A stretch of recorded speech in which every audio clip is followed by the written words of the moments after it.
Magandang umaga sa inyong lahat. Well, meron na naman kaming snow pero hindi masyadong makapal. Sa katunayan, 1 pulgada lang ito.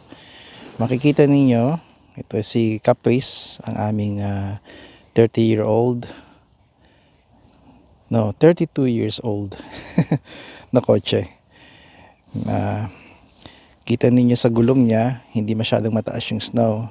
Minsan yun ang indication ninyo, kahit malayo kayo, kahit nasa bintana kayo, nasa labas ng bahay, titingnan nyo yung gulong kasi may matatansya nyo kung gaano kataas ang snow.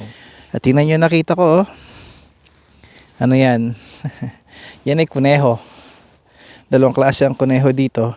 Isang hare at isang bunny.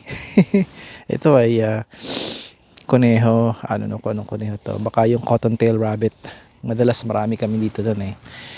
At ang ating gagawin ngayon ay itong pag-shovel. Isa lang na video siguro o dalawa ipapakita ko sa inyo yung ating suki na driveway na ayusin ko at nang mapabilis yung paglilinis ko. Kaya siguro nagtataka kayo, Lakay, ano ba yung kakaiba na kulay dilaw na yan? Yan ba'y pala? Oo, pala yan, pero hindi pinang-scoop. Ang tawag dyan ay snow pusher.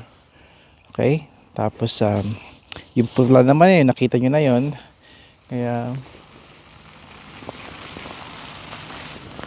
Kaya, kapitbahay ko, kinawayan ko lang.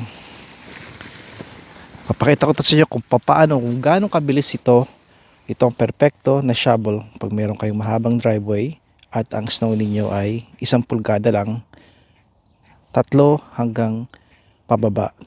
pulgada hanggang pababa. So 1 to 3 inches. Ito ang perfecto na pala ninyo. Push shovel yan. Okay? Na may gulong. Ito naman syempre, gagamitin din natin yan sa dahil hindi ito magagamit sa stairs, sa driveway lang ito at pathway. Syempre gagamitin natin na naman ng traditional push shovel.